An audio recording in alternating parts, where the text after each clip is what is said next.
Chapter 19. The tunnel sloped ever downward, walls slick with dripping stone, the air colder with every step.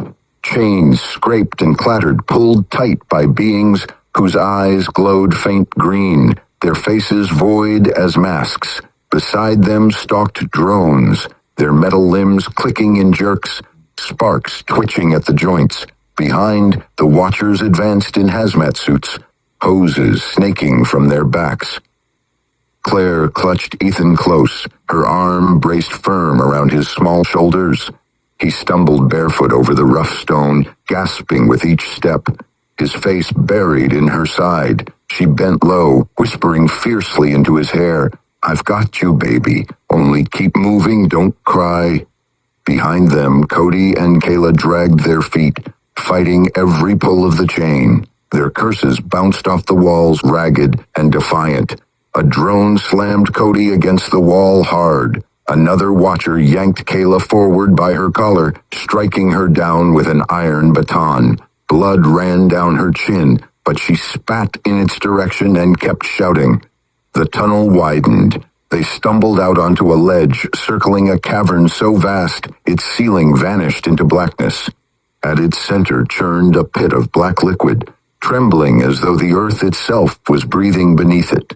The stench, dear God, the stench of death. The watchers lined the rim. Drones shoved the captives forward until their chains rattled against the stone edge. From below, the liquid rippled outward. Something ancient stirred. The pit split open. Black liquid peeled away in sheets, revealing something vast rising from below. It wasn't a body in any shape a human mind could cling to. Strands of meat coiled like ropes, sliding across each other in endless motion. Veins pulsed beneath translucent skin, thick rivers of dark fluid pushing through them. Eyes bloomed open along its surface, dozens, uneven and frantic. Some as wide as lanterns, glaring and unblinking. Others no larger than insects, twitching and darting in every direction. They blinked out of rhythm, never closing in unison, creating the awful illusion of 100 different things staring at once. Mouths tore open next, spiraling in random places filled with jagged teeth that clicked together, hungry. Some jaws unhinged, wide enough to swallow a man whole. Others were small, sharp, snapping like shears. The resonance filled the cavern, teeth scraping teeth, the steady snarl of breath moving through lungs that weren't lungs at all. The stench thickened, burnt copper, spoiled meat, hot bile. Ethan gagged, clamping both hands over his nose, burying himself deeper in Claire's arms. She pressed her palm to the back of his head, forcing his face down, whispering hard, "Don't look, baby. Simply stay with me. Don't look." Kayla stared in mute horror, her knees threatening to give out. "Oh, God!" Her voice cracked into nothing. Cody wrenched against his chains, fury overtaking fear. "What the hell is that?" His shout rang sharp in the cavern, but the watchers didn't react. It had risen to feed. The watchers moved as one. A gloved hand rose and the drones obeyed instantly. Claws clamped around Cody's arms and legs, yanking him off balance. He roared, twisting with all the strength he had, veins straining in his neck. The chains rattled like iron thunder, but the machines didn't give. They dragged him forward, boots scraping sparks from the stone. Kayla screamed his name, lunging to grab him, only to be knocked down by a piston arm that smashed the air from her chest. She hit the floor hard, chains jerking tight, blood running from her lip as she still clawed toward him. "Run, Ethan!" Cody shouted, his voice tearing across the cavern. "Run when you can!" The pit responded, folds of meat rolling upward in anticipation. Eyes blinked in waves, focusing on him. Mouths tore wider, rows of teeth clattering, the resonance deafening like knives striking stone. The claws released. Cody dropped into the waiting flesh. Cody struck the surface with a wet crack. The membrane rippled, then snapped shut around him like a living snare. For an instant his body was visible in full, thrashing, his fists hammering against the translucent wall. Then the thing began to pull him apart. Sinew coiled around his limbs, yanking them in opposite directions. His left arm snapped sideways, bone jutting beneath the skin. His legs were dragged down into separate folds of flesh, his torso stretching between them like wire pulled taut. Everyone could see it. The film was clear enough that every tendon, every vein showed through as he was dismantled alive. His mouth opened in a silent roar, bubbles of blood bursting around his face as the pressure crushed his chest. Then the mouths converged. Dozens of them clamped on at once, teeth crunching into him. His shoulder tore open in a spray of red that swirled through the mass like smoke in water. One jaw swallowed his arm up to the elbow, another chewed into his ribs, a third ripped into his thigh. The crunch carried across the cavern, sharp and wet, impossible to ignore. Kayla screamed, thrashing against her chains, her voice breaking as she called his name. Then the jaws dragged him deeper. His body split into fragments, scattered through the translucent coils, swallowed by the storm of flesh and teeth. The cavern erupted in chaos. Kayla's screams rattled the walls as drones dragged her toward the pit. Claire tore free of her handlers just long enough to shove Ethan hard toward the shadows at the far side of the ledge. "Go!" she shouted. Her voice was so sharp it cut through everything. "Run!" Ethan stumbled wide-eyed, and for the briefest moment froze. Then instinct took over. He scrambled toward a narrow gap in the cavern wall, a fissure too tight for anyone grown. Chains rattled free, his wrists too small, easily slipping out. Behind him as the drones lurched after, claws snapping. He squeezed into the crack. Stone scraped his arms and knees raw as he crawled, panic propelling him forward. Red lights strobed abruptly, flaring along the tunnel, alarms shrieking. The walls pulsed with warning beacons, flashing across the slick stone. His figure leapt and twisted ahead of him with every burst of light. He could hear them, boots slamming the stone, the mechanical spit of respirators behind him. Every flash of red showed gloved hands reaching inches from his ankles. Ethan clawed forward, gasping, crying, and refusing to stop. For the first time since the descent began, he was alone. In the room of carnage, the air reeked of blood and smoke. Cody's shredded remains still floated in the translucent mass, cloudy red swirling as the flesh pulled him deeper. The pit heaved, folds rolling as if impatient for more. The watchers closed in. Drones moved with them, claws snapping open and shut in anticipation. Metal seized Claire and Kayla at once, yanking them from the line, dragging them to the edge of the pit. Chains scraped sparks across the stone. The women struggled, twisting, heels kicking, their breath breaking into frantic cries. There was no plan, no bargain left, only the inevitable. The drones lifted them high. The pit yawned wider, mouths spiraling open, teeth dripping saliva in thick ropes, eyes blinked in wild patterns, focusing with manic hunger. Claire screamed first, a raw, piercing wail that split the cavern. Kayla's shriek followed higher, jagged, the two voices merged, echoing so violently it seemed the stone itself trembled. Then the drones hurled them down together. The membrane spread to catch them, snapping shut as coils lashed over their bodies. Their shapes pressed against the translucent skin, limbs flailing, backs arched, jaws wide in terror, mouths lunged, biting from every side, teeth crunching into flesh and bone. Blood burst everywhere. Thus, the screams cut off mid-note, replaced by the rumble of gnawing and tearing until nothing remained. The fissure narrowed until Ethan thought he'd be crushed. Stone scraped his skin raw, blood streaking his arms as he clawed forward, his knees smashed against jagged edges, his breath breaking in panicked sobs. Behind him, the sound never stopped. Drones forcing themselves into the crack. A warning klaxon blared through the cavern. Red light strobed down the tunnel, throwing his shadow wild against the stone. Ethan pushed harder, screaming in fear, his small fingers slipping on the damp rock. The gap widened ahead. A cold draft brushed his face, carrying the smell of soil and night air. Moonlight. He lunged, dragging himself through the last jagged teeth of stone, bursting onto the surface with a strangled cry. He sprawled onto the dirt and asphalt above, chest heaving. The night air cut into his lungs like knives, but it was air, real air, open and endless. He looked up. The sky stretched black and wide, stars blurred by his tears. For one heartbeat, it felt like freedom. Then the ground rattled beneath him. A manhole cover across the street clanged open, iron lids spinning away. A drone rose from the darkness below, limbs unfolding, lenses burning blue. Behind it, another cover lifted, and a second machine climbed out. And at the fissure behind him, shadows shifted, 2 watchers heaving themselves up through the opening.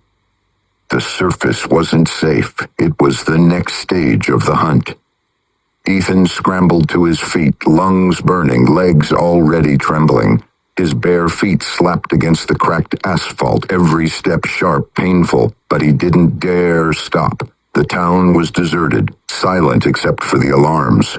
Red lights pulsed from hidden sirens, washing the storefronts and empty houses in flashes of color. Between bursts, the world went black, leaving him blind for a heartbeat until the next flare revealed only how far he still had to run. Behind him, the fissure boiled with activity. More watchers dragged themselves onto the surface, their hazmat suits dripping. Their gloved hands rose in eerie synchronization, pointing toward him. Drones clattered out of manholes, their metal limbs locking and snapping as they unfolded into full height. They climbed out of the open manhole, one after another, hauling themselves into the mountain night. The rubber was mottled gray, creased deep from years of use, stitched crudely in places where it had torn. Their masks were the worst. Oversized glass domes fogged with condensation. Inside them, the faint green eyes gleamed too steady. Thick hoses snaked from the helmets into tanks strapped across their backs, valves whistling with every labored breath.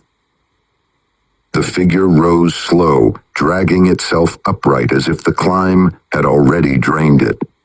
Moonlight spilled across its visor, catching the shine of condensation streaks that ran down the inside like tears. For a moment it turned, scanning the crooked "Welcome to Derbie" sign. Then its body convulsed. It bent low, long gloves clutching its knees, hacking until the rasp of its respirator broke into ragged stutters. The mountain air was too thin, too sharp, stripping the life from it in seconds. It waved one hand weakly, shaking its head, the gesture unnervingly still. It staggered back toward the opening and lowered itself down, vanishing beneath the street. The screech of its respirator faded into the dark below, but the others did not falter. More watchers surged up from the tunnels, their hazmat suits creaking at the joints, their hoses flexing, their masks turned in perfect unison, glass domes reflecting the moonlight. Without hesitation, they broke into a run, their heavy boots hammering the asphalt, pursuit driving them higher into the mountains after the boy. The chase surged after him. Ethan tore past the diner with its broken sign, past rusted pumps at the gas station. Each flash of red showed empty windows staring like eyes. His breath came in ragged sobs, his throat raw. Ethan clutched the left side of his ribs. They burned with intense fire that ached tremendously, his legs starting to feel like rubber. It wouldn't be long before his legs gave out from underneath him. The ground shook as a drone dropped from a roof ahead of him, landing on jointed limbs with a metallic crash. Its lenses locked on him instantly, sparks twitching across its frame. Ethan screamed and darted into the next street, the machine's claws snapping shut behind his shoulder. More of them were closing in. The town felt alive with pursuit, every corner spilling with hunters. Through the mist of lights and shadows, Ethan saw the dark line of trees beyond the last row of houses, the woods. It was his only chance. Ethan's cries ripped through the trees as he ran, terrified and broken, the voice of a child who had nothing left but fear. Every breath was a sob, every step a scream. Help! Only the forest, only the night, only the hunters closing in. His feet slapped the earth in frantic rhythm, sparks of pain shooting through his arms with every swing. Tears blurred his vision, but still he screamed, louder now, terrified shrieks that tore his throat open. Branches whipped across his face, stinging his skin, but he didn't stop. The terror was too big, too heavy. It would crush him if he didn't let it out. So he kept screaming, every ounce of fear pouring out of him, raw and unstoppable. The forest seemed to answer. Shadows shifted ahead, shapes stirring where no shapes should be. Between the trees, faint points of green blinked into life, scattered at first, then multiplying, eyes dozens of them, glowing in the dark. Ethan's voice broke into a single wail, long and ragged, and still he ran. The forest burned with green eyes, dozens at first, then hundreds. They shifted when he moved, always watching, always closer. Ethan's screams cracked into sobs, his voice raw, breaking. Then his knees buckled and his legs gave out from underneath. Ethan collapsed. His screams split the night, then cut short as the green eyes collapsed in on him. Epilogue, 2 days later.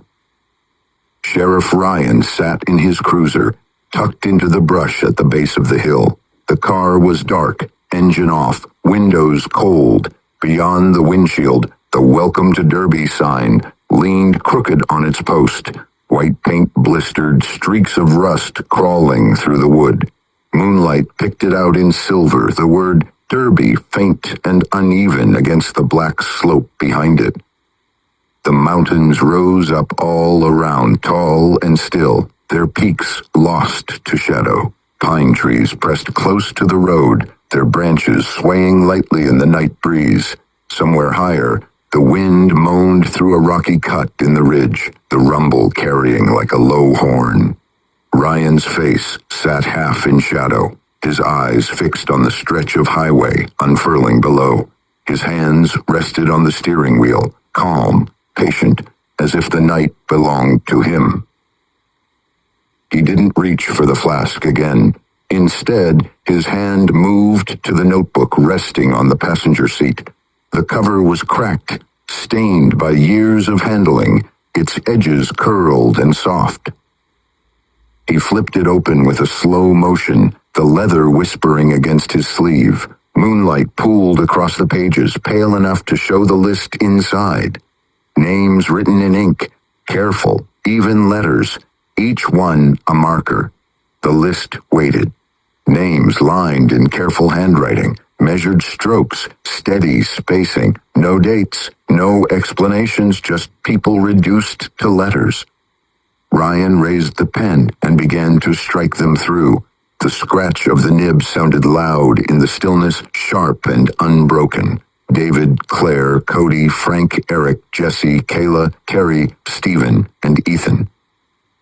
Each one met the same end, a single black slash cutting clean across the page. No order, no hesitation, no pause, just a line through a name, another notch removed from the world. The ink sank deep, grooves pressing into the paper. Ryan let the page sit open a moment longer, eyes fixed on the names now buried under the lines. Outside, approaching headlights grew brighter, stretching across the glass of the windshield, flooding the sign with white once more. Ryan clicked the pen shut and set it down beside the flask. The notebook lay shut on the seat. Every name slashed through. The cruiser crouched dark in the brush, hidden beneath the mountain pines. Through the windshield, the Welcome to Derbie sign leaned crooked, its paint ghost, pale in the moonlight. Not far off, headlights wound their way up the road, two dim pinpricks climbing slowly toward town. Ryan turned the key a notch. Static filled the cabin, dry and sharp. He adjusted the dial and the crackle gave way to a melody, soft and unnervingly still. Oh girl, the end.